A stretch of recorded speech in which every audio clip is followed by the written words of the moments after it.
A very warm welcome to all the students who are viewing this video lecture, my video lecture. I am Dr. Santosh Sanodia, working as a professor in Mechanical Engineering Department with the renowned institution, that is Sagar Institution of Research and Technology, Bhopal. So today, uh, I am going to discussing on the boiler and classification of. So this topic is very much important for the mechanical engineering students as well as all the concerned respective other branches of students of the other branches also. They were going to know about the mechanical engineering terminology as the term boiler, why it is going to be manufactured or designed or produced, because the use of this boiler is very much uh, in huge uses with the industrial applications, as well as we can say that this is one of the very important device or very important mechanical engineering device that is constructed and designed through which we can get the required steam at certain level which is going to be needed for the end use. So dear all students, it is definitely gives you a broad insight related to the boiler and their respective things which I am going to discussing with you all. So let's come to the point. Let's first understand that what is boiler. So as concerned with the mechanical engineering, this is one of the very prior device or prior constructing machines, we can say that, through which uh, we can produce the steam, and that steam is going to be achieved at a certain level. That is going to be in particular application that is needed in the particular applications also. The equipment used for producing steam is called that boiler, or we can say that it is also a steam generator also, or it is also defined as it is a one of the closed vessel in which steam is produced from water by the combustion of with the help of combustion of fuels. So the important part that is going to be covered is why we are using this, why we are using this steam generation, or this steam is generated from the boiler for which purposes. So this thing is very easy to understand that the steam which we produce with the help of boiler cell or the complete mechanism of the boiler, it is basically used majorly for the power generation, or we can say that the thermal power plant, or we can understand that it is basically used for the heating or in utilization in the industries like the chemical industries, sugar mills, and other than these all industrial applications also, so many industries uh, they are using the boiler where the steam is uh, having a major role for the respective applications. So in broad sense, we can understand about the boiler in other way also, that a boiler is a enclosed vessel basically that provides a means of combustion heat to be transferred into the water until it becomes heated water, or in other form that is called as the steam also. So the hot water or steam under pressure is then usable for transferring the heat to a process, and water is useful and cheap medium for transferring heat to a process. When water is boiled into steam, its volume is get increases, and it is almost about the 1600 times, approximately 1600 times. So producing a force that is almost as explosive as a gunpowder like of things. So this is the major significance of the steam which you produce with the help of boiler. So this causes the boiler to be extremely dangerous equipment that must be treated with utmost care. So there are a lot of things, lot of mountings and accessories that is to be needed for their proper functioning, for their safety, as well as the accessories is going to be used for improving the efficiency of the system as well as the performance of the complete system, that we called it as the boiler. So the process of heating a liquid until it reaches its gaseous state, that is called the evaporation, as you all know that. And that heat is going to be transferred from one body to the another by means of either by the radiation, which is the transfer of heat from a hot body to a cold body to a conveying medium without physical contact. This is one of the part, that is the radiation. And second thing, that is the convection, suppose.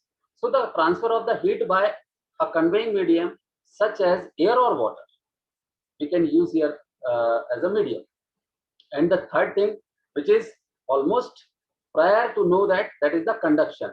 Here the transfer of heat by actual physical contact, molecule to molecule. So this is all about the basic three things through which we can transferring the particular steam from or transfer of the heat from a hot body to a cold body through a respective mediums. So let's move to the further section. You all should be able to understand here that about the classification of boiler. So when we use the boiler, there are certain things which is required according to the space, according to the need, and what kind of what are the basic purpose for which we are going to produce it, so that there are different classifications that helps us to follow for the respective needfuls. So first of all, in this classification, you all should know about this horizontal boiler, vertical and inclined boiler. So this is all about the things. First classification indicating that there is a closed vessel kind of things. We can say that that is used in a horizontal position. There are certain positions that is going to be followed. So horizontal position boiler is there. Then vertical position boiler is also needed, and inclined boiler is also needed. There are certain names of the boilers that we'll discuss later on. Then second classification indicating here that we have a externally fired as well as the internally fired boilers. So in this second point, the thing you all should know about the combustion chamber which we are forming for the boiler, in which there are certain things. Few boilers requires the externally fired chamber, and few boilers are that may require the internally fired boilers. Similarly, the third classification, that with the help of this third classification, you all will be able to understand that there are another way that separates the classification of the boiler, that is the fire tube boiler as well as the water tube boiler. So this fire tube boiler as well as the water tube boiler, basically it is one of the indication that there are few tubes going to be designed as a either in fire tube boiler, the complete fire section is going to be flow inside the tubes, and in water tube boiler, the flow of water that is going to be passing with the help of that tubes. Then next classification that gives you understanding about the natural circulation as well as the forced circulation. In certain boilers, we need a natural circulation of water from inlet to the conversion of that particular water into the steam as an outlet. And in some of the boilers, we need a forced circulation system for the flow of water from one end, and that water is going to be completely follow that process, and it is going getting converted into the steam from the second end. Then next classification that will help you to understand about the high pressure as well as the low pressure boilers. So here also this particular term gives you insight about the what kind of pressure is needed at the respective end, so that we can either use the high pressure or we can use the low pressure boilers. Similarly, there is a stationary as well as the portable boilers.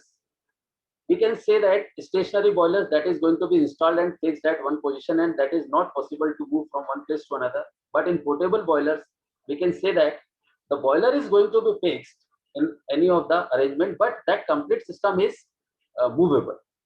That is going to be easily moved from one place to another. The one of the good example, with the help of an example, you all can understand that portable boilers basically in all the it is also called as the marine boiler. So in marine section, the complete naval ships or commercial ships as well as the passenger ships, which is going to be followed through the sea routes, they all are following these portable boilers also. Even the steam engine is one of the good example here, through which you all can understand this classification. And another classification which is also important here, that is the single tube as well as the multi-tube boiler. In this particular section of the classification of the boiler, that is view of the boiler that is having the single tube from flowing of the water to the inside the cell of the boiler, or the reservoir where we can convert that particular water with the help of getting heated with, from the furnace, and it is going to be converted into the steam. Similarly, now there are multi-tube boilers also, in which number of tubes are going to be more. So with the help of these all points, these are the major areas through which we can classify the boilers. So we can say that as per the previous slide, horizontal, vertical and inclined boilers, what are the basic things that is that gives us understanding about these all three terms. So if the axis of the boiler, suppose that axis of the boiler means it is one kind of the cylindrical vessel, their position is being horizontal, then the boiler is of horizontal type. And suppose that for that respective vessel or the boiler cell, the axis of the boiler is going to be vertically placed. So it is called as a vertical boiler. And if the axis of that boiler is going to be inclined, neither horizontal nor vertical, it is going to be inclined, then it is called as the inclined boiler. So the parts of the horizontal boiler can be inspected and repaired easily, so that but it occupies more space, and the vertical boiler occupies the less floor area. So in horizontal boiler, the space is going to be needed more, and in the vertical boiler, the space is going to be required, that is as compared less as compared to the horizontal boiler. So from the second point, externally fired and internally fired, the boiler is known as the externally fired boiler if the fire is outside the cell. For example, Babcock and Wilcox boiler. In case of the internally fired boiler, the furnace is located inside the boiler cell. For example, the Cochrane and Lancaster boiler. These are the names of the boiler through which we can understand which classification is followed with the different conditions. Okay. So moving with this further slide, fire tube boiler and water tube boiler, as we have seen in the classification. So in the fire tube boiler, the hot gases are inside the tube and water surrounds them. Okay. For example, the Cochrane and Lancashire boilers are the examples that is going to be taken care of under this classification. And in the water tube boiler, the water is inside the tubes and hot gases around them. For example, the Babcock and Wilcox boiler. So these things and this particular important terminologies of the engineering that segregates the particular boilers in the respective classification as well as their mechanisms. So along with this, moving to the next part, that is the natural circulation and forced circulation, we have seen in the classification part. So what happens here, in forced circulation type of boiler, the circulation of water is done by a forced form. For example, that is the Lamont boiler is there, Benson boiler is there. These are the boiler in which the natural circulation is going to be means the forced circulation of the water is going to be followed inside the boiler. So this is forced circulation type of the boilers. And in the natural circulation type of the boiler, the circulation of water in boiler takes place to the natural convection currents produced by the application of heat. So here the Lancashire boiler and Babcock Wilcox boiler is going to be followed this natural circulation of water. This naturally it is coming from their storage or from the reservoir section, and it is moving according to the function which is needed. So naturally it is going to be followed in this section. So with the help of this point, let us you all understand about the high pressure and low pressure boilers. So what kind of which boiler is going to be followed for the high pressure, and which boilers is going to be followed for the taking care of the low pressure boilers. So in high pressure boilers, let's see here, everybody can, the boiler which produces steam at pressure of 80 bar and above, that is all called the high, that comes under the high pressure boilers. For example, Babcock and Wilcox boilers, Lamont boilers, and Benson boilers. So in low pressure boilers, we can see that all the boilers which is going to be produced steam at a pressure below 80 bar, that all are comes under the low pressure boilers. Here, with the help of different names of the boilers, we can see that, for an example, Cochrane boiler, Lancashire boiler, and the locomotive boilers, that comes under this particular section. So along with this, the next classification gives you all understanding about the stationary as well as the portable boiler also. Okay, so see this particular portion, stationary as well as the portable boiler. Primarily the boilers are classified as either stationary or mobile. As I told you all that, marine is one of the example, and also the locomotives. So locomotives, we can see that is a steam engine is one of the good example to which we can understand about this. So stationary boilers are used for power plant steam, for central station utility power plants, and in portable boilers also. The portable or mobile boilers include the locomotive type and other small units for the temporary use as sets. Just as in small, that is the coal field pits also. So their portable boilers is going to be needed at that time. Yes, everybody. Now with the help of this particular part, the next classification which is going to be followed and covered here, that is single tube and multi-tube boiler. If a fire is just one, then it is called a single tube boiler. And for example, the cornice as well as the simple vertical boiler we can use for this here term as the single tube boiler. And if fire tubes are more than one, suppose that we are using more than one fire tubes, so they all are comes under the multi-tube boilers. So in all these respects, today we have discussed about this all classifications as well as the main function of the boiler. So with the help of all this, I think you all should be able to understand these significant parameters related to the boiler and its classification. So thank you so much, and follow these all things as we discussed today. Thank you all. Thank you.